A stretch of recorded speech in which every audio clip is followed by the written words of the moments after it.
Passionnés de voile et de course au large, bonjour et bienvenue dans ce nouvel épisode d'Actu Large, l'émission où je résume l'actualité de la course au large tous les jeudis à 18h.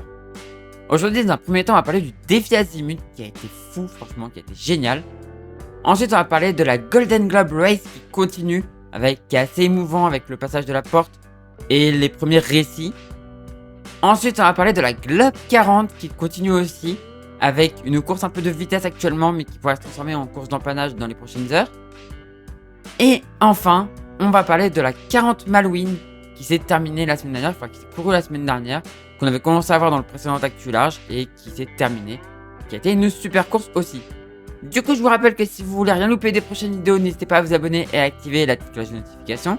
Et si vous voulez me retrouver live sur Twitch, je live tous les jours sauf les jours indiqués dans le planning qui est en post communauté sur YouTube ou sur mon Discord. Le lien du Discord est en description de la vidéo.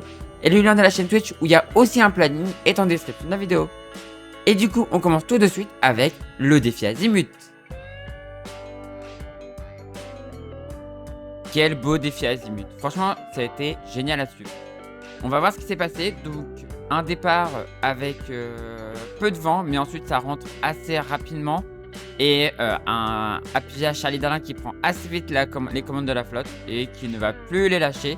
Suivi par un Jérémy Bayou quand même qui a montré de belles choses avec un bateau qui est quand même qui est inquiétant pour les autres. Mais je pense qu'il y a peut-être eu 2-3 problèmes puisqu'il a quand même fini par être dépassé. Voilà, passage de la première marque Azimut 1. Alors qu'on peut regarder aussi chez les équipages, du coup en équipage ça a été une domination sans partage de Charlie Enright, vraiment avec une grosse avance sur ses poursuivants. Donc la partie équipage a été un peu moins intéressante, malheureusement il y a eu un abandon, comme vous allez pouvoir le voir après. Donc voilà, là un passage assez compliqué pour tous les marins avec des grains, enfin voilà, pas facile. Et on voit vraiment que les nouveaux bateaux quand même, voilà. Alors on voit quand même que Thomas Ruyant revient, mais les nouveaux bateaux, hein, Jérémy Bayou, VNB, Maxime Sorel, Justine Métro qui a pas un nouveau bateau mais qui apprend son bateau. Mais les nouveaux bateaux, Kevin Escovier sur El Simperbe, enfin les nouveaux bateaux franchement on fait une course de folie quoi. Et ça fait peur, ça fait peur pour... Voilà, enfin c'est pas que ça fait peur, mais ceux qui achètent des bateaux de la génération 2020, même eux, je pense que ça va commencer à devenir dur quoi. Parce que je pense que les bateaux sont quand même un cran dessus alors. On voit le bateau le plus développé, le plus... voilà. Ah bon, en même temps il y a un skipper exceptionnel à bord, donc voilà. Mais qui a toujours... qui fait quand même une course qui est encore quand même au-dessus du lot. Mais quand les bateaux là sont développés, vraiment développés, fiabilisés, tout ça machin, ça va être dur pour les bateaux de la génération 2020 je pense. Hein. Et là on peut voir, bon après là il y a Fortinet, Alan Aurora qui arrive toujours pas, malheureusement. Alan Aurora qui n'y arrive pas. Très belle course de Tanguy, hein. Très belle course de Tanguy. Et derrière les habituels. Et pareil, hein, Fabrice Amedo qui arrive toujours pas avec le bateau modifié. On va regarder la suite de la course. On va avoir une petite figure de style de Charlie. Voilà. Alors. Voilà. En gros, il est arrivé sous J0 grand vol haute. Et au même moment, il y a un grain qui est arrivé. Ça passait pas comme ça. Et il s'est retrouvé à contre avec la quille à l'envers. Et... il y a les images avec le bateau complètement gité, voilà. Même il avait tellement peu d'avance que ça l'a pas trop impacté, mais il s'est quand même fait... Ouais, il a quand même eu chaud, quoi. Il a quand même eu chaud, mais derrière, il a réussi à maintenir la tête. On voit que là, il y a des petites options, ça tente d'optionner, ça vient... Après, ça passe, du coup, derrière, ça passe la marque. Et là, à partir de maintenant, Charlie gère, se positionne, hop, long bord de près. On va taper un virement de bord.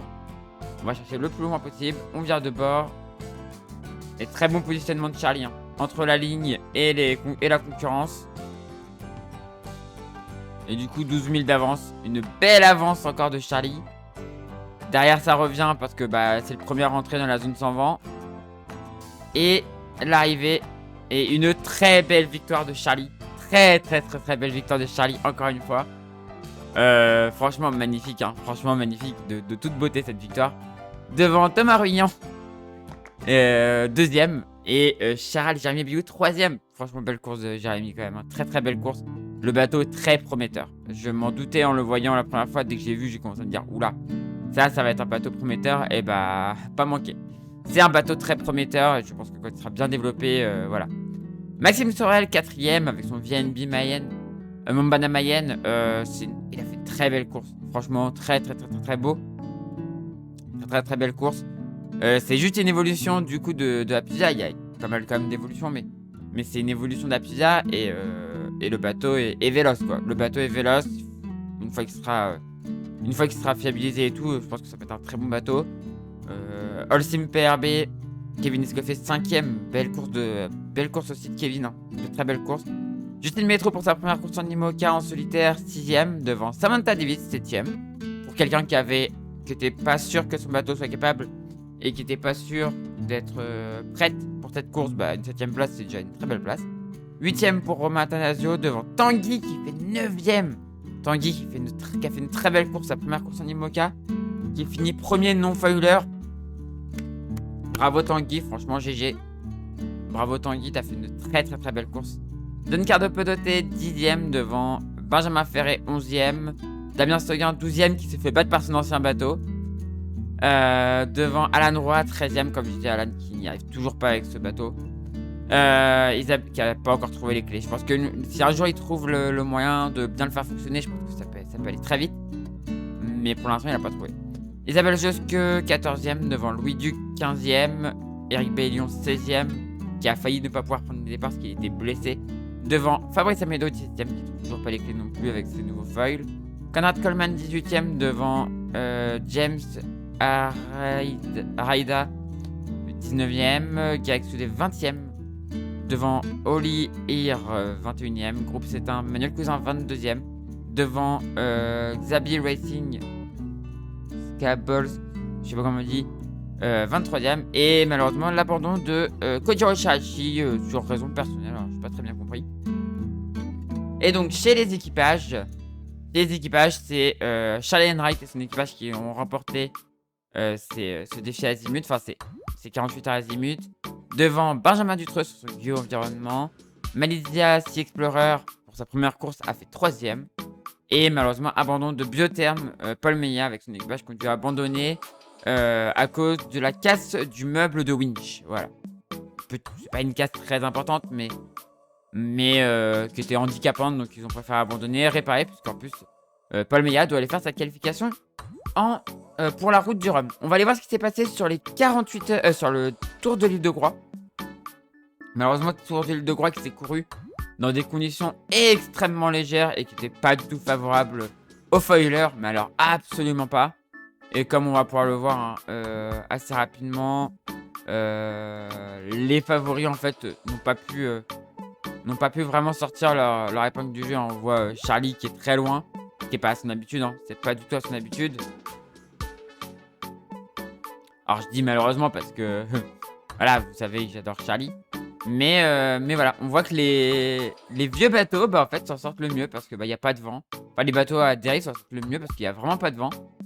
Et donc, comme vous pouvez voir, alors la carto est pas très actif, mais voilà, vraiment pas d'air sur ce Tour de l'île de Groix. 6 ou 5 pour un IMOCA, c'est vraiment pas rapide. Donc voilà l'arrivée des premiers. Donc il y a juste un foiler qui a réussi à peu près à être bien placé. Enfin, il y a juste quelques foilers qui ont réussi à être à peu près bien placés, mais comme vous pouvez voir, voilà, victoire du coup. On va voir la win, on va voir le classement. Une fois que tout le monde sera arrivé, on va regarder le classement. Mais comme vous pouvez voir, voilà, les foilers, pas à la fête. Pas à la fête du tout, les foilers. Enfin, c'est pas que c'est pas à la fête, mais c'est que, voilà. Tout le monde est arrivé, et on va regarder le classement, parce qu'après, en fait, c'est la position quand ils repartent chez eux, quoi. Donc, on s'en fiche un peu. Donc, c'est Benjamin Ferré qui l'a remporté ce Tour de l'île de Groix devant Eric Bellion et Oli Ir. Donc, vous voyez, que des non-foilers. Le premier foiler est 4ème, Boris Herman, devant Jérémy Beyous, 5ème. Mais comme vous pouvez le voir, après, on se trouve encore un non-foiler. Garrick Soudé, 6ème. Thomas Ruyant, donc un foiler 7ème, devant 8ème. Holcim PRB, donc Kevin Escoffier, donc un foiler. Isabelle Josque, foiler aussi, 9ème. Groupe C1, un non-foiler, 10ème, voilà. Et après, bah, vous voyez, hein, beaucoup des favoris, c'était vraiment des conditions pas faciles. Et vraiment, voilà. C'était un tour d'Île-de-Groix. De toute façon, voilà, souvent, c'est un peu de l'exhibition pour les partenaires, le tour d'Île-de-Groix. Donc, c'est pas le truc le plus important. Mais voilà, on voit un petit peu quand même les bateaux qui s'en sortent bien dans le petit temps et les bateaux qui s'en sortent un peu moins dans le petit temps. Et de toute façon, Apivia, on sait que c'est un bateau de médium et après, dans le plus fort, c'est une bombe, quoi, ce bateau. Mais voilà. Charlie Enright, 11e devant Charlie qui fait 12e du coup. Louis Duc, 13e devant Samantha Davis, 14e. Maxime Sorel, 15e. Vous voyez, hein, les deux bateaux assez proches, hein, qui sont loin. C'est pas des bateaux de petit temps du tout. Et puis de toute façon, voilà, quand t'as du petit temps comme ça, c'est aussi un peu la roulette, hein.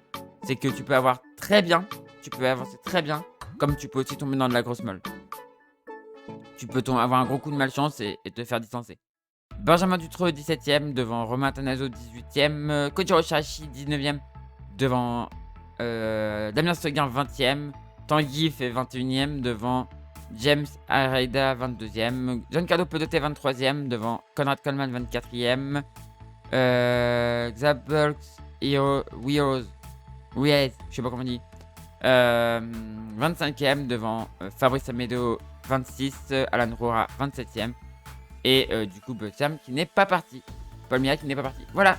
Bah du coup, c'était un super défi azimut, hein. Comme je l'ai dit dans le titre, c'était vraiment un super défi azimut. Franchement, des belles courses, palpitantes et tout. Franchement, c'était trop cool. Prochaine course des IMOCA, la route du rhum, qu'on suivra bien évidemment dans Actu Large. Semaine émotion sur la Golden Globe, puisque c'est le passage des portes, de la première porte pour presque tout le monde. Et du coup, les premières images, les récits des premiers jours. Et voilà. Et malheureusement, un abandon, comme vous allez pouvoir le voir. Voilà. Les deux premiers qui passent, c'est assez serré. Et ça va se desserrer un peu. Des choix d'options par la suite. Et malheureusement, là, un échouage. L'échouage de Guy Boer, qui s'échoue sur l'île et qui malheureusement doit abandonner. C'est vraiment triste. Voilà, ça fait vraiment mal au cœur pour lui. C'est vraiment malheureux quand même. C'est vraiment malheureux. On va regarder comment se passe la suite du coup. Passage de la porte pour tout le monde. Avec un Elliott Smith qui a fait quelque chose que pas grand monde a fait. Il est passé par l'est de l'île. Il est arrivé, puis après il s'est mis au mouillage, puis il a passé la nuit là-bas. Il a passé la nuit au mouillage avant de repartir tranquillou. Là, on a le passage de... attendez, on va arrêter le temps de Lan Hubert Jones. Et on va regarder en tête, puisqu'en tête, ça a creusé un tout petit peu. Pour Simon Curven. Puisque Tapio s'est fait distancer. Malheureusement pour lui. On va regarder la suite. Alors attendez, on va juste essayer de suivre la tête de course. Là on a l'arrivée de Damien. Guillou ce matin, du coup, hein, c'était ce matin, à la porte. Damien qui était tout sourire, donc ça fait plaisir. Et là, on va repartir. Damien qui était tout sourire, donc ça fait plaisir. Il avait l'air d'être heureux. Il disait qu'il avait plus beaucoup, qu'il n'était pas sûr d'avoir assez de bouquins pour tout le tour du monde. Mais que, il était surtout très concentré. Parce qu'il était interviewé. Et tu voyais qu'il regardait toujours l'eau en fait.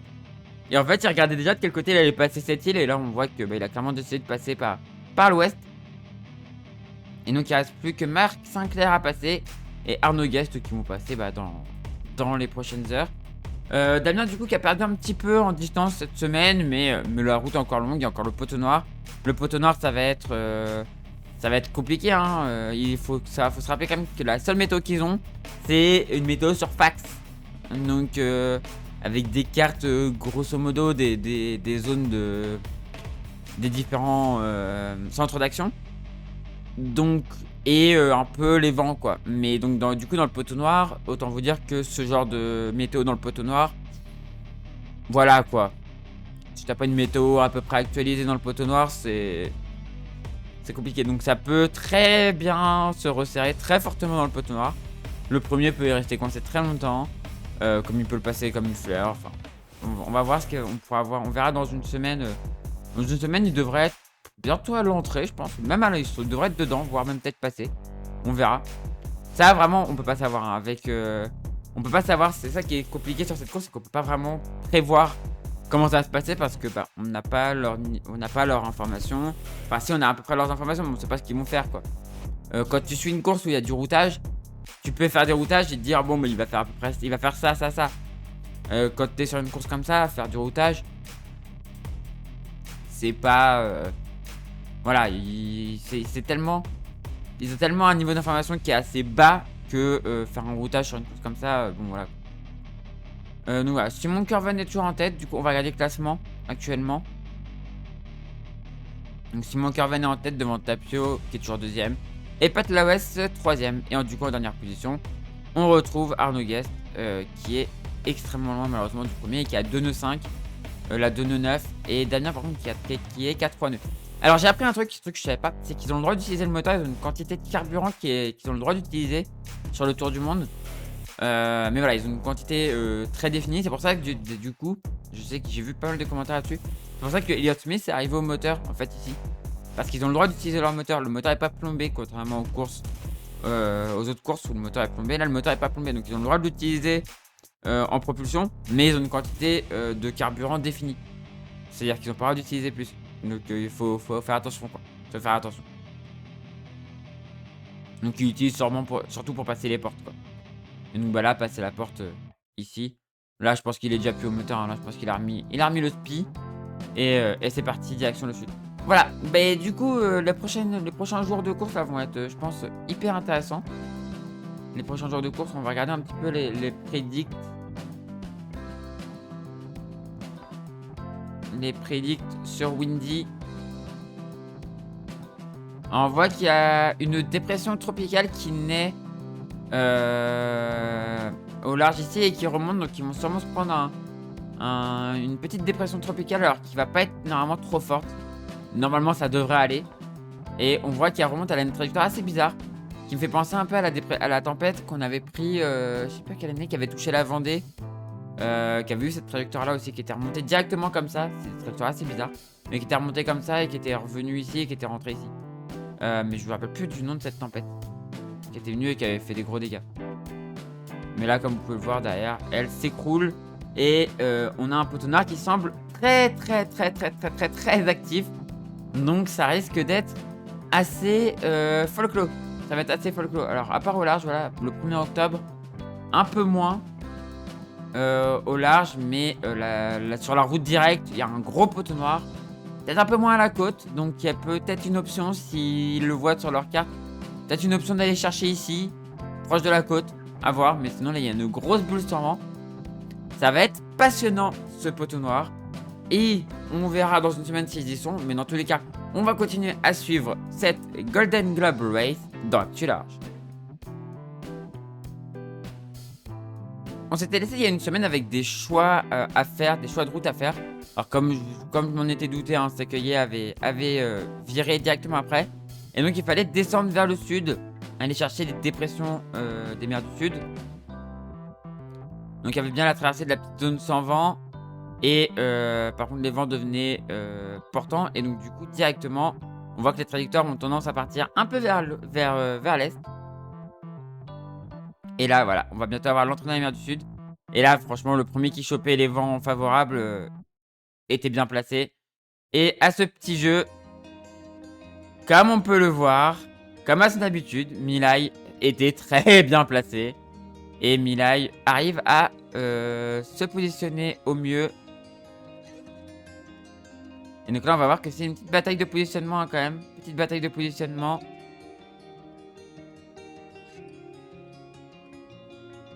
Voilà malheureusement la dépression qui passe. Les classes 40 sont pas assez rapides pour... les classes 40 sont pas assez rapides pour tenir les dépressions. Hein. Les dépressions passent au-dessus des classes 40, mais eux les tiennent pas. Hein. Les IMOCA commencent à les tenir, les ultimes les tiennent sans problème. Ils peuvent aller à leur vitesse sans problème.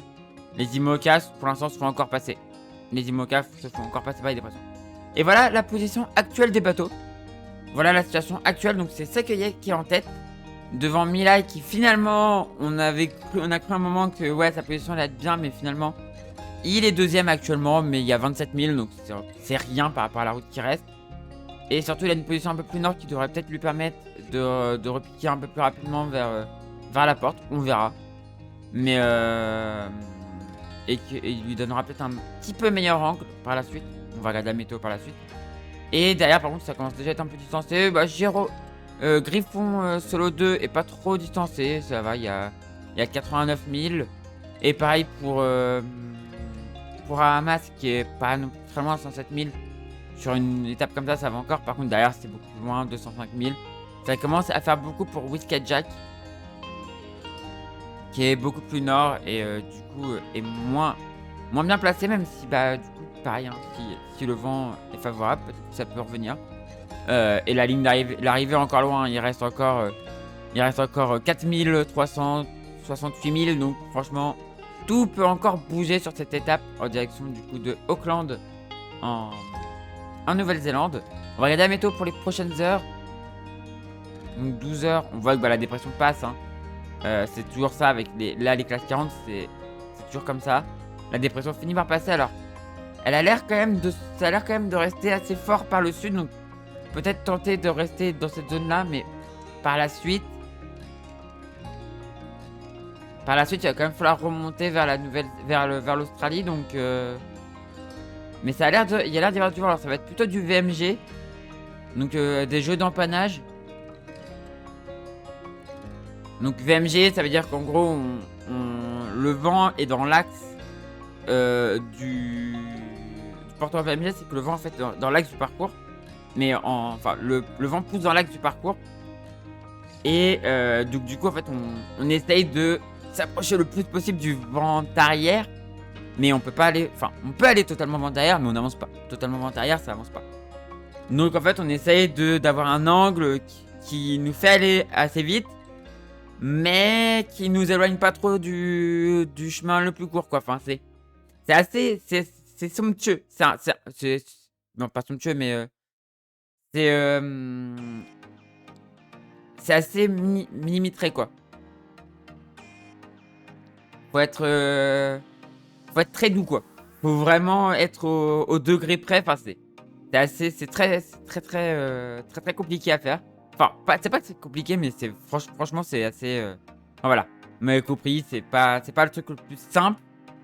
C'est de la stratégie, en fait. C'est vraiment de la stratégie et perso, j'aime bien ça. Donc, on va regarder la suite. Mais ouais, ça a l'air... Par contre, ouais, il y a l'air d'y avoir une grosse zone de molle, par contre, par la suite, qui s'annonce sur la porte. Mais derrière, une dépression qui repasse, mais qui a pas l'air de trop irriguer la porte. Donc, le passage de la porte va être très intéressant. Sûrement dans de la molle, ça va être super intéressant. Bien sûr, on verra comment ça se passe, parce que là, on va voir la distance, la combinaison, j'ai même pas fait. 1500 000. Ouais, ils l'auront passé dans une semaine, vu les vents qu'il y a. Donc, on verra comment s'est passé la semaine qui arrive, dans une semaine, dans Actu Large. On a eu le droit à une très belle 40 Malouine, hein. Franchement, très belle 40 Malouine. On va regarder comment ça s'est passé. Alors, malheureusement, c'est la carte qui est un peu chiante, donc bon, on va regarder comme ça. Donc, passage du Cap Fréhel et ensuite remonter vers le nord. Donc, c'est un très beau bord avec des petites options par la suite. Alors, la première fois, bord de vitesse, mais ensuite, petite option. Vous voyez que ça fait des petits décalages et ça, j'adore. Quand ça commence à partir comme ça, j'adore, hein. Quand ça optionne comme ça, j'adore. On voit le numéro 30 qui tente d'aller encore un peu plus loin. Là, c'est peut-être un peu too much. Même c'est complètement too much parce que vous allez voir que ça joue pas. C'est pas du tout bon, quoi. Et ensuite, ça se resserre vers la bouée. Alors, pas du tout bon. Il y a quand même deux bateaux derrière. Le 187, Curium Life et le 38. Donc, Curium Life, il devrait pas être là, mais le 38, ouais, ça paraît normal qu'il soit dans la zone. Passage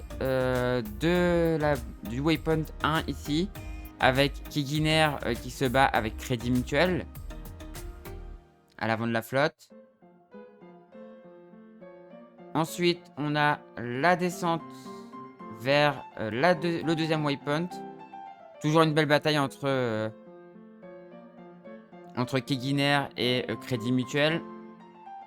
Et derrière, il y a un peu d'écart quand même. Derrière, il y a un petit peu d'écart entre les premiers et les derniers. Mais ça resserre un tout petit peu entre les deux premiers et le troisième, par exemple, qui est Arkea Paprec. Johan Richomme qui montre qu'il est là. Hein. Johan Richomme montre vraiment qu'il est là. Et que je pense qu'il va vraiment falloir compter sur lui sur la route du Rhum, malgré que le bateau soit pas vieux. Je pense qu'il va vraiment falloir compter sur lui sur la route du Rhum.